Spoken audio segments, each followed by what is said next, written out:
say, what the hell is your name anyway? Je m'appelle Xavier Diskeuf, j'ai 50 ans, j'ai 4 enfants, j'habite à Namur. Je mène de front plusieurs activités. Je suis journaliste à Vers l'avenir, je suis humoriste et j'écris des sketchs pour une émission qui s'appelle Votez pour moi. Et puis alors je suis cinéaste et je prépare un long métrage actuellement qui s'appellera Jacques a vu et qui se tournera j'espère cet été.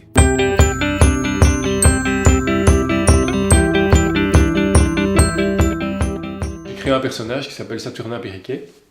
Et Saturnin Périquet est un journaliste de province extrêmement provincial, un peu pompeux, un peu ringard, qu'on imagine un peu vieille Belgique comme ça, qui a décidé d'aller, qui tout en travaillant pour un tout petit journal qui s'appelle Le Courrier de Pont-sur-Sambre, a décidé de couvrir le Tour de France, mais sans aucune préparation, sans rien connaître, sans avoir rempli les papiers, enfin les accréditations nécessaires, etc.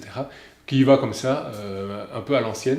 Et donc le fait est que j'ai eu de la chance parce qu'un soir, on était dans un restaurant et voilà avec mon collègue avec qui je couvrais le tour vers l'avenir, et on se retrouve à côté des confrères qui étaient là pour le journal Libération en France.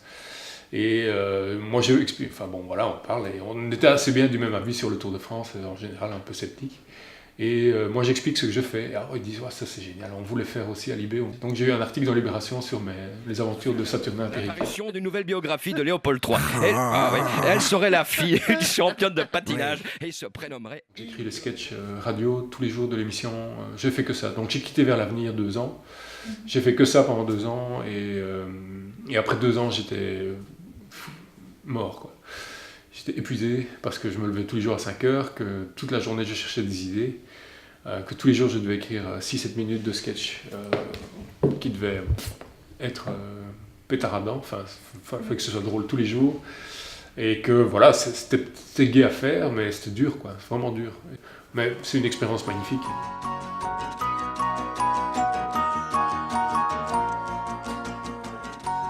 Les idées, c'est le truc qui angoisse tous les gens qui font le pas de la création, c'est il faut trouver des idées.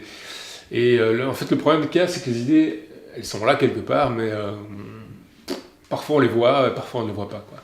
Parfois on reste bloqué des heures, des jours à chercher, et puis d'autres jours on a, je sais pas, comme si le cerveau était autrement disposé et les connexions se font, on est inspiré.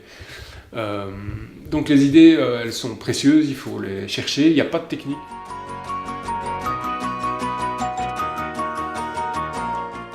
J'avais pas fait d'études, mais à un moment je me suis lancé. Après plusieurs tentatives, j'ai fait ma propre petite structure et j'ai fait mon premier court-métrage que j'ai autoproduit, qui s'appelait La chanson et qui est sorti voilà, à peu près 10 ans, qui s'appelle en 2002. Et qui, petit miracle, a eu beaucoup de succès, a beaucoup tourné un peu dans le monde entier, de façon même assez surprenante, jusqu'en Inde ou en Australie. Et à partir de ce moment-là, j'avais le pied à l'étrier, et donc après j'ai pu s'y arrêter.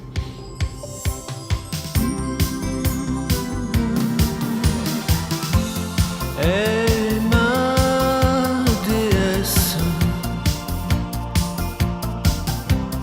elle est ma princesse. Vous avez une belle voix, je veux dire. Oui, très.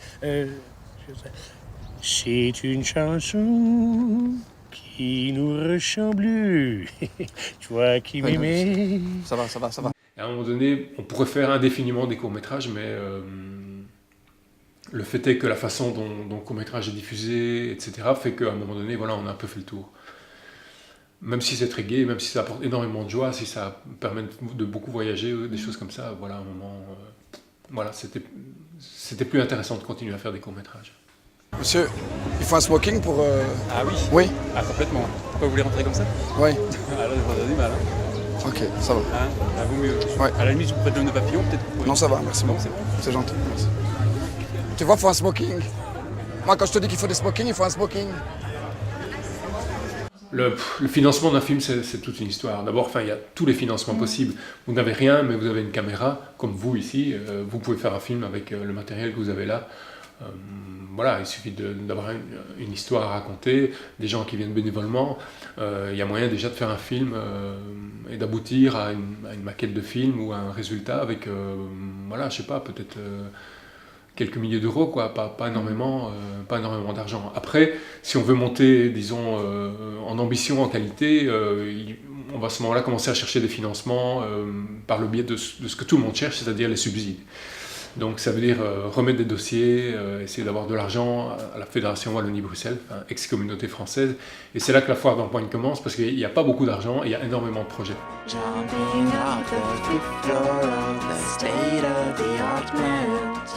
Un journaliste au départ qui a basculé du côté de la créativité aussi, et qui donc maintenant est un peu à cheval sur les deux et utilise comme cinéaste son expérience de journaliste, utilise dans le journalisme son expérience de cinéaste, et ça fait un tout. Mais s'il y a un commun dénominateur, c'est que j'ai toujours cherché à écrire des choses amusantes.